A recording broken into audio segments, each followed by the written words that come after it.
What is going on, everybody?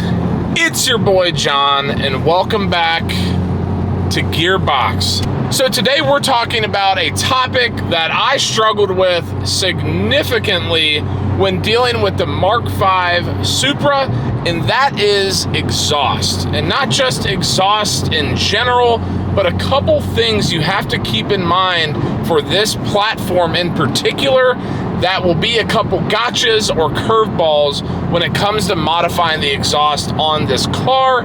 And so without further ado, let's get right into it. So the first thing to keep in mind with exhaust modifications on this car is this vehicle and this platform as a whole seems to be an all or nothing platform.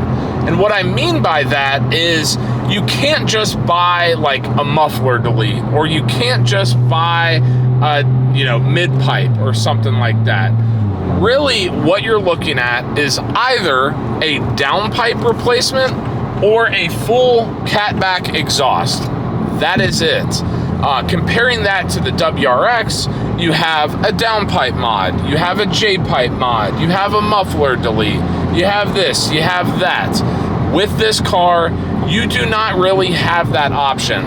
Yes, there are some, far and few between, but really it's not a plug and play system, a couple V-bands and you're good. Also, when it comes to, let's call it piecemealing exhaust pieces together on this car, a lot of that does not retain the factory valve setting. Now, to some people that might not be super important. To me it was, and so I wanted to stay away from that and ultimately ended up purchasing a downpipe and a full catback. Just something to keep in mind. The second thing to keep in mind while modding the exhaust on the Mk5 Supra, we've already kind of touched on, but that is to valve or not to valve. Of course, this car comes with an active exhaust system depending on the driving mode that you're in. If you're in comfort mode, it's going to close that passenger side valve, and if you're in sport mode, it'll open it up and let that beautiful, magnificent sound of the B58 ring out. And of course, aftermarket exhaust systems are the same way. But in some cases, you are sacrificing the active exhaust just for a standard titanium exhaust or whatever from the cat back. And once again, to some people, that might not be a huge deal.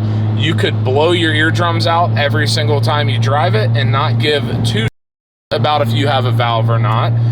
But for some people, you want to have a more, dynamic exhaust on the car, which would retain that factory valve system.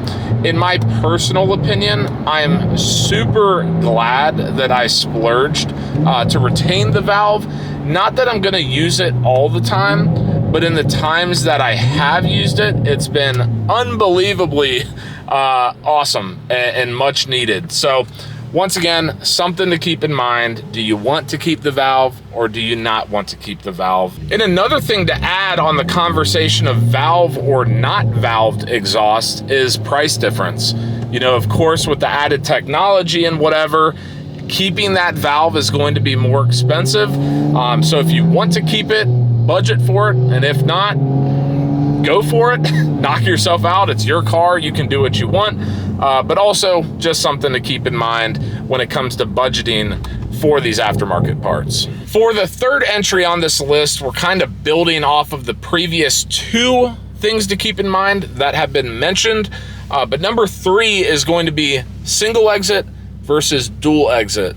Now, the first thing that obviously comes to mind is if you go single exit, you're not going to have a valve. So keep that in mind. But number 2, is what is your build ultimately being built for? And what I mean by that is, are you going for raw power and just pushing big horsepower numbers? Is it a race car? Is it a street car? Do you want, OEM plus type of modifications? These all come into play when talking about these modifications.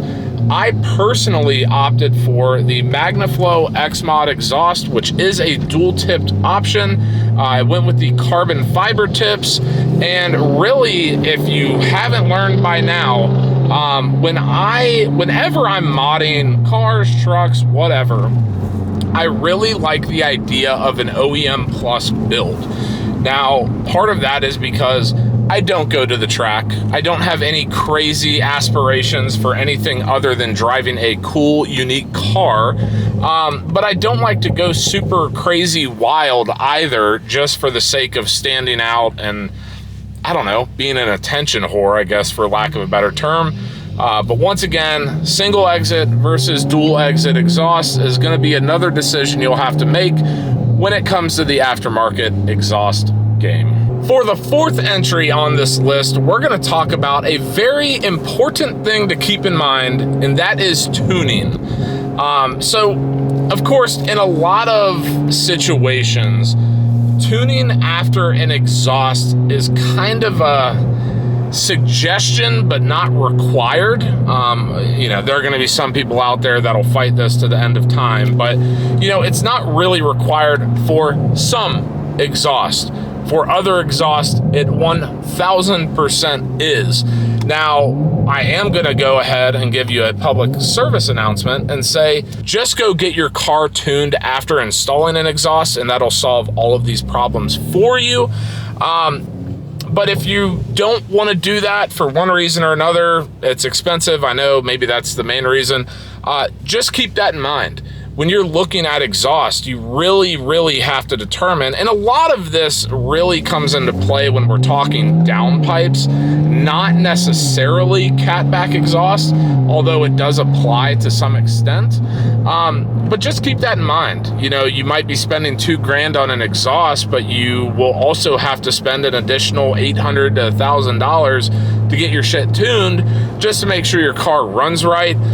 Once again, it goes into the budgeting conversation or what your overall aspirations for the car are, but keep it in mind, and you can just thank me later for that one. And for the fifth and final entry on this list, we're going to talk about tone. What do you want your exhaust to sound like, both from a volume perspective as well as an overall sound? As I've mentioned, the Mk5 Supra has 1,000,001 options when it comes to exhaust. A bunch of great companies making products for this car, and that's wonderful.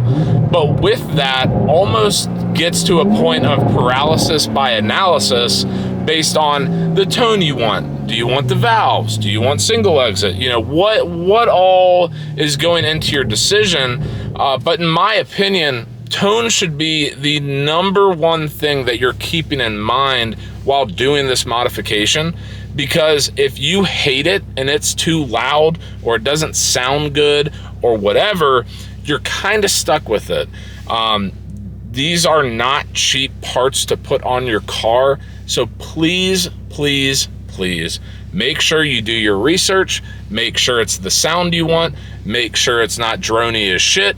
If you're doing a lot of highway driving in your Supra, maybe don't go super loud or get some sort of resonated option.